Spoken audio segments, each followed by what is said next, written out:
Nas letras da lei, a escravidão está extinta. Porém, em muitos países, principalmente onde a democracia é frágil, há alguns tipos de escravidão, em que mulheres e meninas são capturadas para serem escravas domésticas ou ajudantes em diversos tipos de trabalhos.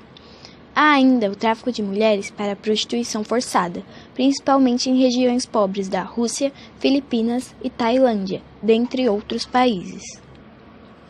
A expressão escravidão moderna possui sentido metafórico, pois não se trata mais de compra ou venda de pessoas.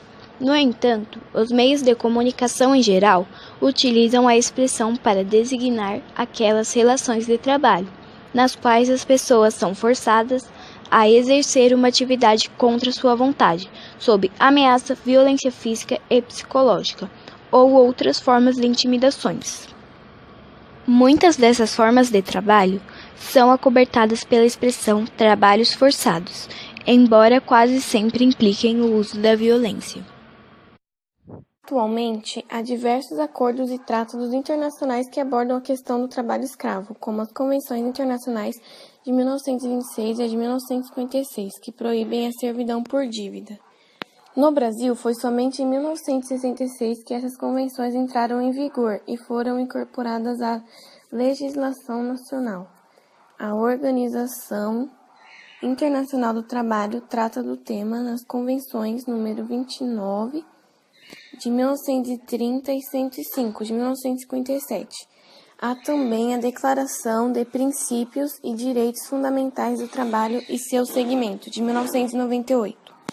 De acordo com o relatório da Organização Internacional do Trabalho de 2001, o trabalho forçado no mundo tem duas características em comum: o uso da coação e a negação da liberdade. No Brasil, o trabalho escravo resulta da soma do trabalho desagradante com a privação de liberdade, além do trabalhador ficar atrelado a uma dívida, tem seus documentos retidos e, nas áreas rurais, normalmente fica em local geograficamente isolado.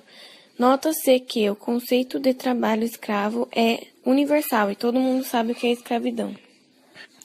Vale lembrar que o trabalho escravo não existe somente no meio rural, ocorre também nas áreas urbanas, nas cidades, porém em menor intensidade. O trabalho escravo urbano é de outra natureza. No Brasil, os principais casos de escravidão urbana ocorrem na região metropolitana de São Paulo, onde as imagens ilegais são predominantemente latino-americanos, sobretudo os bolivianos e, mais recentemente, os asiáticos, que trabalham dezenas de horas diárias, sem folga e com baixíssimos salários, geralmente em oficinas de costura. A solução para essa situação é a regularização desses imigrantes e do seu trabalho. Depois de toda a história da escravidão no Brasil, há tanto tempo atrás, é difícil imaginar que ainda existe esse tipo de prática, mas a realidade é que ainda existe, porém de maneira disfarçada. Claro que a quantidade não se compara à escravidão do século XVI ao XVIII, mas não é uma situação aceitável, principalmente em pleno século XXI. Hoje a maneira de adquirir mão de obra escrava é através do gato, um método onde o patrão faz falsas promessas de salário e do modo de vida que os trabalhadores terão. Chegam de maneira agradável para parecer de confiança, mas no fundo colocam os empregados em difíceis situações, sem a possibilidade de se desvincular. Normalmente, pegam pessoas de regiões distantes do local em que irão trabalhar e, para conquistarem, oferecem adiantamentos de transportes gratuito. Porém, ao chegar lá, se deparam com algo totalmente diferente do esperado.